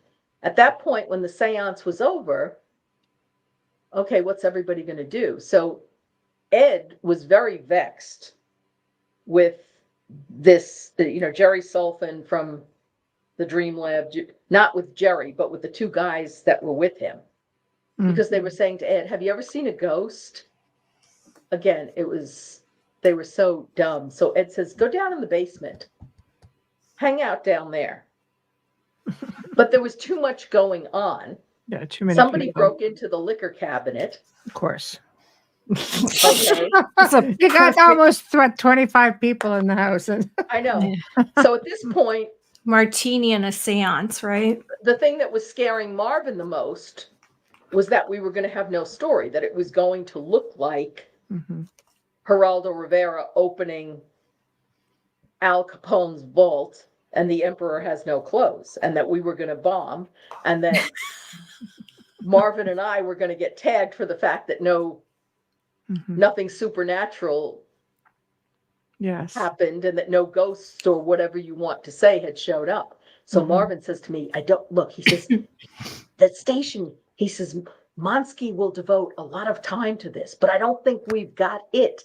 And I knew what he was talking about. Yeah. So we took Lorraine upstairs into the sewing room to do another sort of pass about things. And she gave her impressions, but it looked like what it was. 3 people sitting around in a dark room in front of a candle. Wasn't necessarily, and if you're looking at it from a perspective of expecting The Exorcist or Poltergeist, with things flying around the room, a portal opening to another dimension, somebody getting sucked into. Right. It wasn't happening that night. Right. But it's inaccurate to say that nothing happened, because those things did happen. So we got back to the station, and we filmed it was a 2-part series. And I think the first part ran for about 3.5 minutes, which that's a long, the normal story, television story, lasts about a minute and a half. Right. And we didn't Marvin did not embellish anything. He just said, "Well, we didn't see anything show up," or what have you. Well, the phones were ringing off the hook each night, and people wanted to say, "When are we going to do more?" And I will never forget Mark Monsky, who was such a news hound, and he was an exceptional news director, standing in the middle of the newsroom saying, "We have to find another haunted place." He says, "We've done this house to death. We've now had it on the air 3 times. People are sick of it. It's not going anywhere." And that's like saying TV was never going to supplant radio. Right.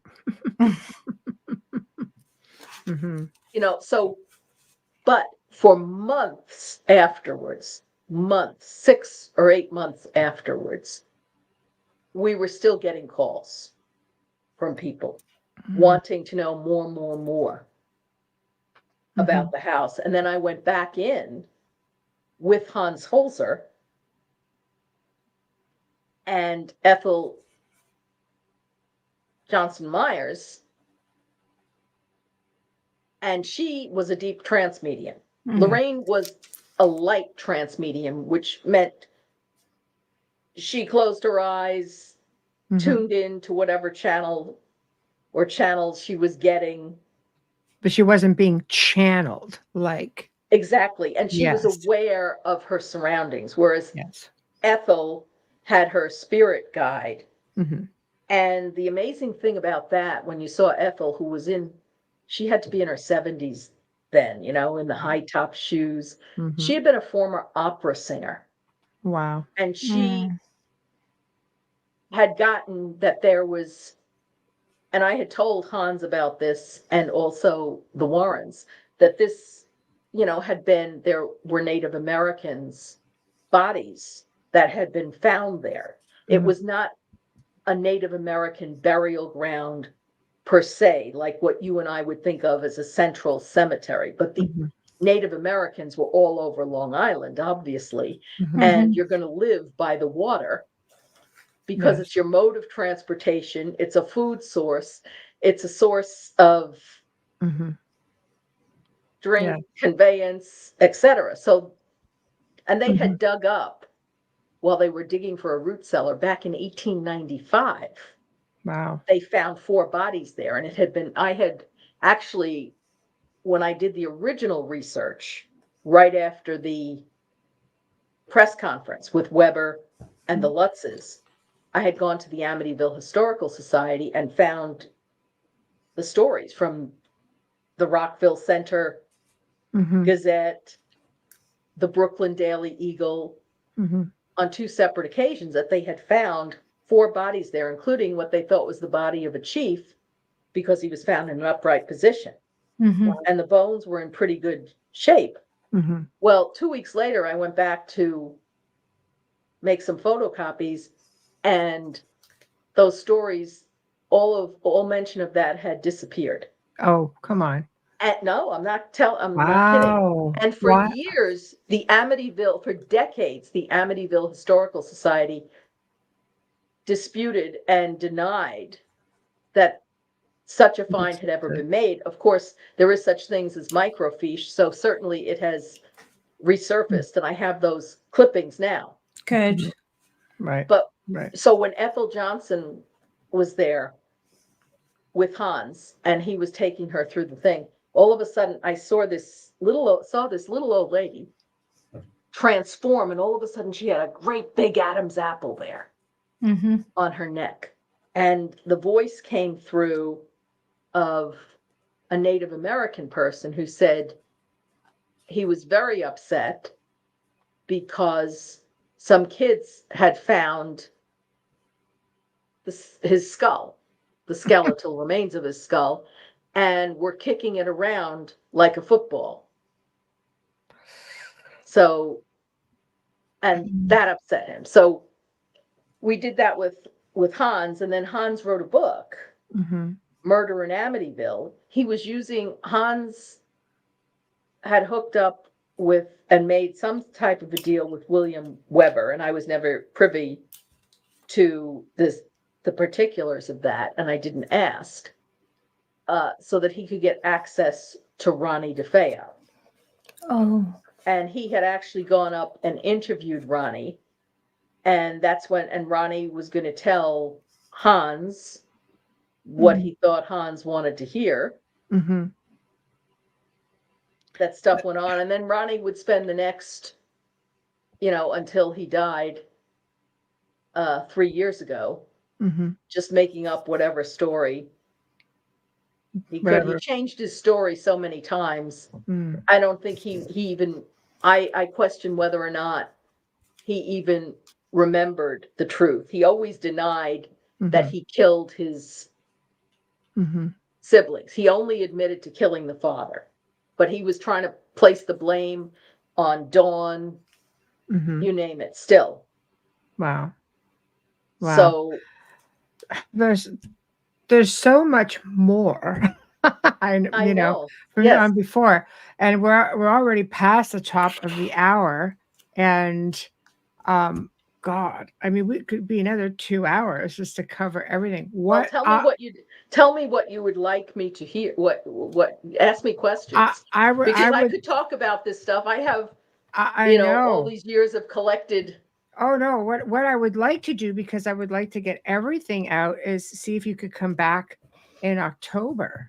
Yes. We have a couple of dates left to do part 2, and then we can add, finish it off and do like a Q&A, because there, like, I remember our conversations and the original interviews, and I know how much more there is, and even then we ran out of time, so I know Yeah. we would have even more to Well, talk I about. have to tell you something. I never, for the people who say, did I feel anything? Did I experience anything? Yeah. I went back into the house 2 weeks later because I was very curious. I needed to give, I was walking around with the Lutz's house keys. They Mhm. weren't going back to the house, but 2 weeks after the seance, I wanted to go back into the house by myself Mhm. while the house was quiet. I had the same idea that you did, Mhm.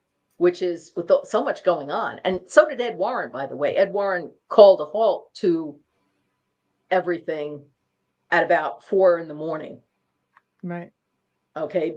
Because he says, we're not going to get anything done. The house is, Mhm. it's not going to be quiet. No, not So, with that many people.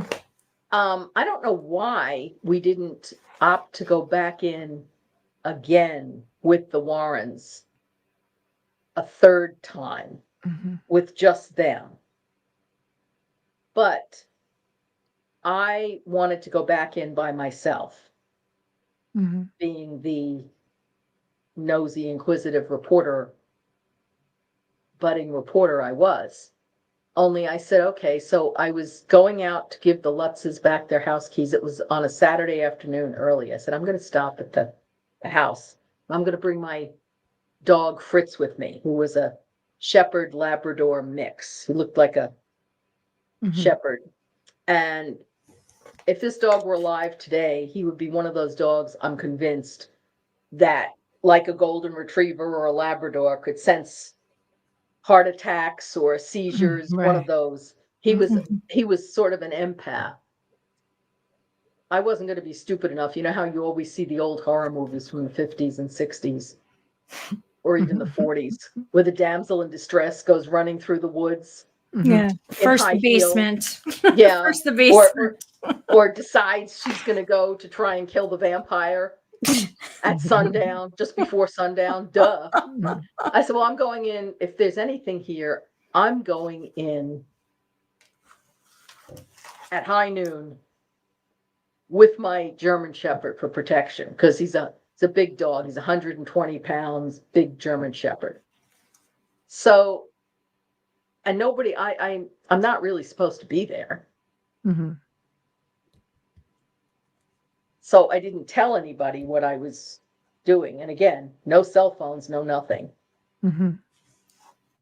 And so I let Fritz wander around. I'm just walking around the house, and everything was as the way the Lutzes left it. The gingerbread house that Kathy had made for her kids at Christmas was still there, getting, on the dining room table. The clothes were still around, all of the furniture was as it was. And I'm walking around downstairs. I don't hear anything. I don't feel creepy. The hairs aren't standing up, and it's just a sort of nice house. Mhm. And I'm looking out at the water, and okay, I'm waiting to feel something. And then I hear Fritz, who was still in the foyer. I hear him growling. Mhm.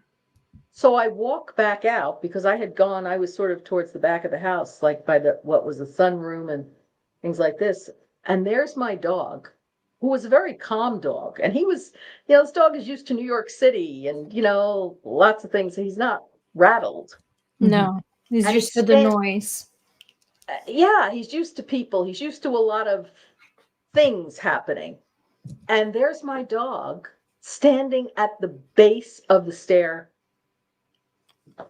staring.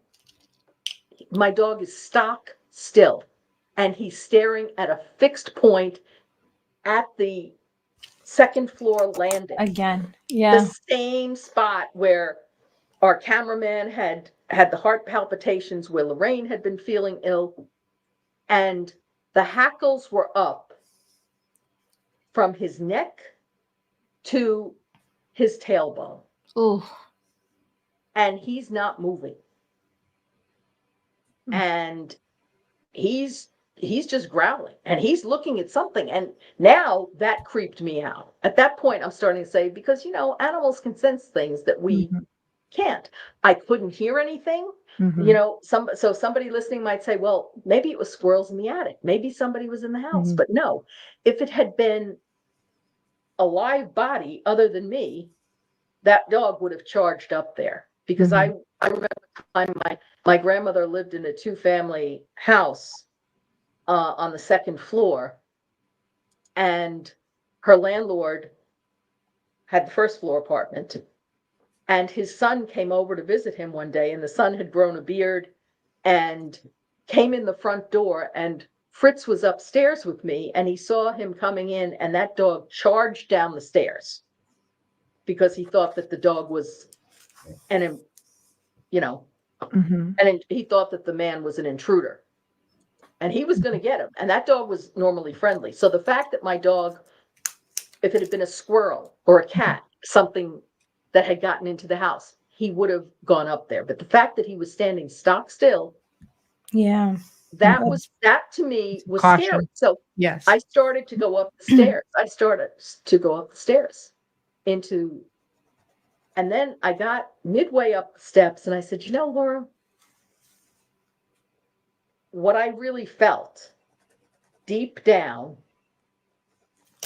in my gut was, whatever is here, it's not interested in you. So don't go bothering it. I don't think it's a good idea. Don't make it take an interest in you. Yes. No. I don't think it's a give good it a idea. reason. Nobody wants that. Yes. So it's like, okay, well, call me yellow. I'm getting out of here at that For you. point. Yes. And I didn't tell anybody what I had done for years after. You could paint me yellow. I wouldn't stay. That's not something you want to play with when you're by yourself. Well, no, but I tell you, whatever happened in there, and by the way, another little anecdote, which I can go into more on part 2, but I'll just tell you this really quickly now, is I have talked, everybody likes to say that, the Lutzes must have made it up because nothing else ever happened to anybody who's lived there subsequently. That's not true. There have been several instances, and I talked to one of the former owners who was a skeptic. She and her husband were there, and they were quoted in the New York Times and many other places saying, it's a tired old ghost story. It's all BS. So when I was talking to this person a few years back, trying to get permission to go in again with psychic for another television show, or documentary, which did not happen.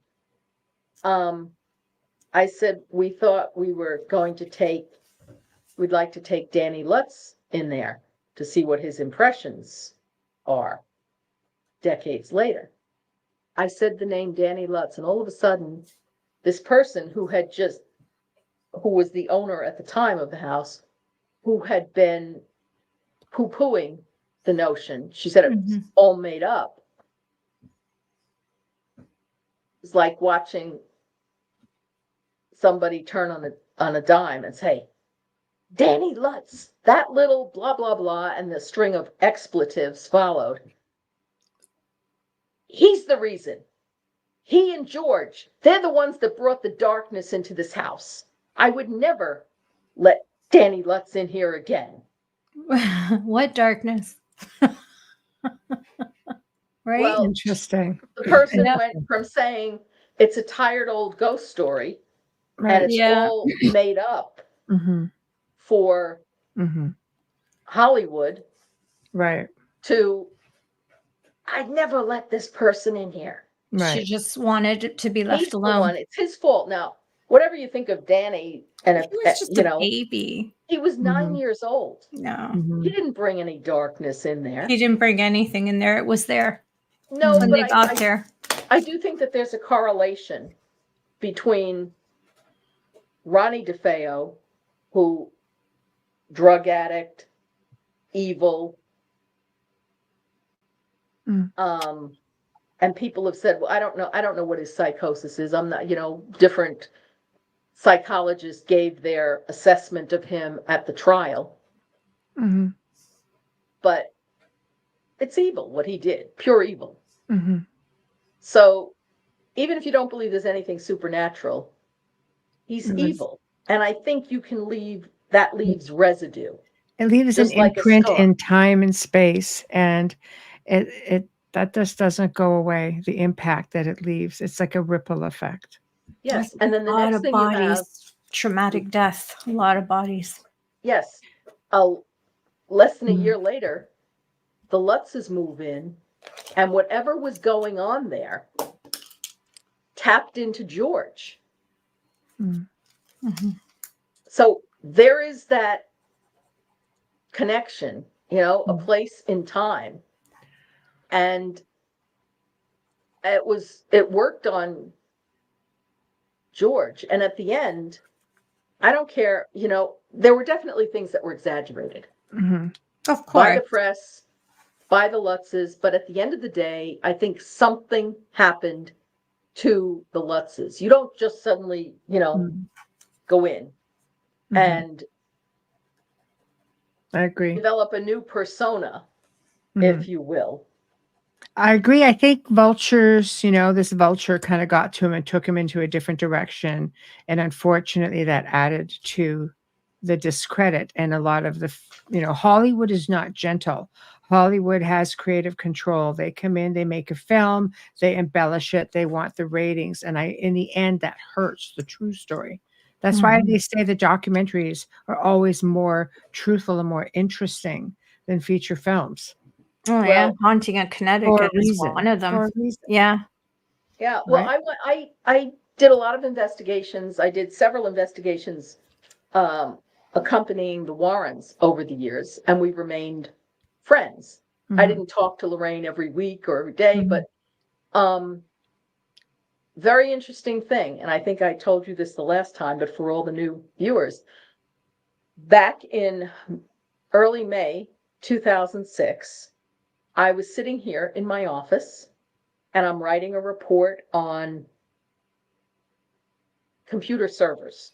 Mhm. Okay, because I'm in high technology. So that's about as far as away from the supernatural and ghosts you can get. So I'm typing away, and all of a sudden, the thought comes into my head, I have to call Lorraine Warren. And I hadn't talked to Lorraine in about a year. Mm. And it wasn't like, oh, here's a picture or somebody just, I got to call Lorraine sometime. No, I had to call Lorraine right then and there. Mhm. It was that compelling. Mm. So my phone is right here, my fingertips. I picked up the phone. I called Lorraine. She answered. And Ed was ill at this time. He had had a stroke. He was at home. She was taking care of him. And he was, bedridden. Mhm. Lorraine and I were talking for about 2.5 hours. And how are you doing? What's going on? And she said she could still communicate with Ed, etc. And I said, oh, we'll have to do lunch. I understand you want to stay close to home. I'll come down to you. And we talked about Amityville, of course, and we were going over a few things. We talked about some of the other cases. And I said, how are you doing as, a caretaker? Because, for Ed, because I know you love him. That takes a lot out of you. And so it went on for 2.5 hours. I said, okay, you know what? I'll call you next week and I'll drive down. Because she's only about an hour and a half away from me. Okay, great. Later that night, what do I see? But the story is, my inbox is filling up with messages, and George Lutz had had a heart attack, massive heart attack, and died that day. Now, he was living in Las Vegas, so 3 hours. Behind, so while I was on the phone with Lorraine, George was having a heart attack. So I only found out that and died. So I said, oh my God. So I called Lorraine up the next day and said, Lorraine, I'm sure you've heard about George. I said, you know how I said to you yesterday, you had popped into my head and I felt compelled to call you at that time. And she says, that was no accident. Yeah, this happens. So I'm not Lorraine. I'm not Vicki Monroe, Dorothy Allison. I'm not the big, but if you hang around with people like this for that long, and I had, I went through some pretty deep experiences with Ed and Lorraine. Somewhere in the universe that just tapped in, but that was one of the most profound things out of that. That was no accident. It was no coincidence, because I felt a real compulsion to pick up the phone, call Lorraine. And I said, we were on the phone chatting at the very time George was having a heart attack and passed away. Yeah. Eerie. That's not a coincidence. No, that's crazy stuff. That's crazy stuff. We definitely have to. I'm going to email you right after the show, because we've only got like 2 or 3 dates left in the whole month. And I'm going to put them by you, and we're going to put together part 2 of this and get into a bit more detail. And we're going to do a full Q&A after that, because a lot of comments and questions have come up, and we will address them upon your next return. Because we did not want to interrupt you. We just wanted to let you just keep going. It's dangerous, because I can, as you see, I can keep talking. Oh, but that's okay. That's okay. I don't know what the part I said, where people get sick of listening to me, and where I'm repeating myself, or becoming boring. No, we definitely wanted to just hear everything you had to say. And unfortunately, we only have so much time to be able to do the show. So with that being said, I have to sign us off. So everybody who tuned in, thank you so much for joining us with our very special guest and dear friend, Laura DiDio. And big thank you to all of you guys in the chat room. Lots of new faces. Yeah. And thank you, Speckled Egg. You're one of the first who's coming in through Rumble. I didn't even know that we could see the chat room from Rumble. Oh, very cool. Woohoo! Fantastic, and thank you for joining us. So I'll be glad to answer any questions that they might have. If you want to send me follow-up questions, I can send some email responses. We're going to save that for the next show, because we could do like a full-on like Q&A. Like, we'll do that. So put it all together, and we're going to definitely do that. Big thank you to Folgers Coffee for sponsoring the show tonight and every night that we are live. Big thank you to United Public Radio, 105.3, 107.7 FM for being our home. Big thank you to Justin Snicker. Big thank you to Steve McGinnis. We appreciate you all so very much. Okay, next week, Wednesday night, we welcome back Stephen Bissett, UFO disclosure activist. Everybody loves what this guy's got to say, and boy, does he have a lot to say. So we're going to get into a lot of different stuff with that, and he'll talk about, confirming the heads of states and talking about the extraterrestrial presence engaging the human race. He's going to get into the do's, don'ts. He's going to get into, the implications of disclosure, all kinds of stuff. So you won't want to miss that one.